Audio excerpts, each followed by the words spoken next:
আসসালামু আলাইকুম। দারুণ মজার একটা টক মিষ্টি কুমড়ার রেসিপি নিয়ে আজকে হাজির হয়েছি।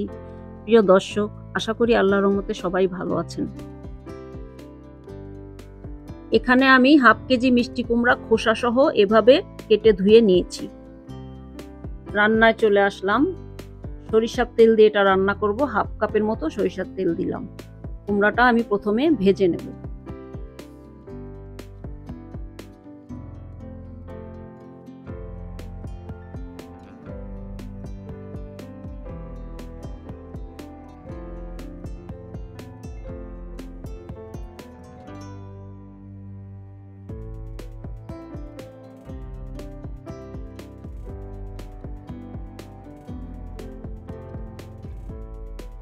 সামান্য একটু লবণ দিলাম। 4-5 মিনিটের মতো ভেজে নেব। কুমড়াটা আমার ভাজা হয়ে গেছে। এখন একটা প্লেটে আমি তুলে নেব।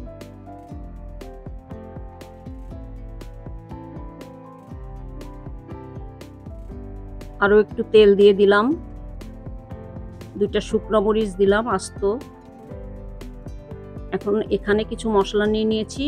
হাফ চা চামচ মেথি, হাফ চা চামচ কালো জিরা, হাফ চা চামচ জিরা আর অল্প একটু মিষ্টি জিরা দিয়ে দিলাম। 2টা পেঁয়াজ কুচি দেব।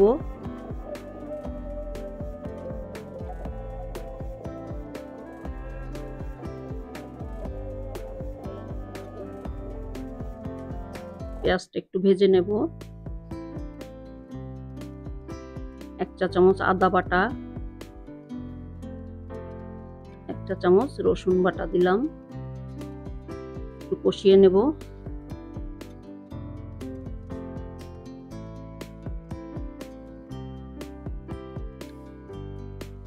এক চা চামচ লাল মরিচের গুঁড়া, হাফ চা চামচ ধনিয়ার গুঁড়া, হাফ চা চামচ হলুদের গুঁড়া। আবার মিশিয়ে নেব।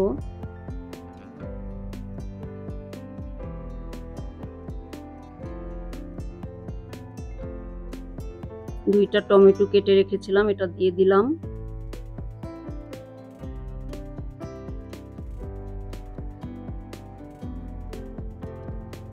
লবণ দিয়ে দিলাম হাফ চা চামচের একটু কম।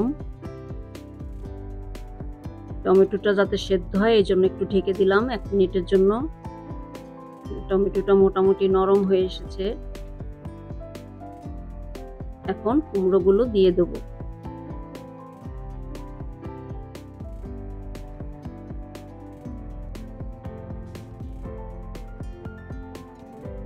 খেজুরের গুড় দিয়ে দিলাম 1/4 বাটি।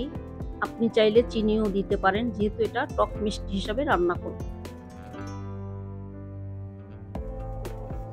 জিরার গুঁড়া দিয়ে দিলাম 1 চা চামচ। হাফ কাপের মতো পানি দিলাম, কারণ আমি বেশি ঝোল রাখবো না। আপনি যদি ঝোল রাখেন তাহলে পানি আর একটু বেশিও দিতে পারেন। তেঁতুল ভিজিয়ে রেখেছিলাম অল্প একটু, সেটা দিয়ে দিলাম, যেহেতু এটা টক মিষ্টি রান্না করব। আপনি চাইলে আমচুর দিতে পারেন, না থাকলে লেবুর রসও দিতে পারেন। ঢাকনা দিয়ে ঢেকে দিলাম 5 মিনিটের জন্য। ফিরে আসলাম 5 মিনিট পর। কিছু কুচি কাঁচামরিচ ছড়িয়ে দিলাম, ধনেপাতা কুচি দিয়ে দিলাম উপর থেকে। একটু চেপে চেপে দিয়ে আবার ঢেকে দিয়ে 2 মিনিট পর চুলাটা অফ করে দেব। রান্নাটা আমার শেষ হয়ে গেছে। দর্শক, রেসিপিটা ভালো লেগে থাকলে বাসায় ট্রাই করবেন। আশা করি খুবই ভালো লাগবে। সবাই ভালো থাকবেন। আল্লাহ হাফেজ।